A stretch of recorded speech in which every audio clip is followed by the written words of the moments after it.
Guys, good morning. Guys, araw ng linggo ngayon guys. Pero kailangan pa rin natin magtrabaho.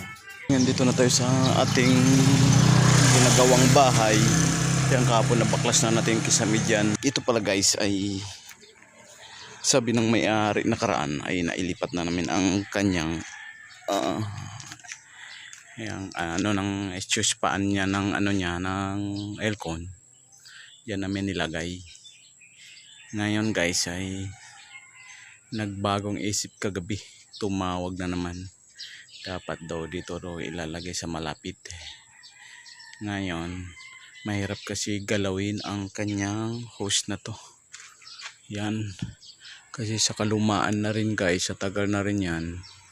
Pag gagalaw-galawin natin baka maipit ang o maputol. May crack na.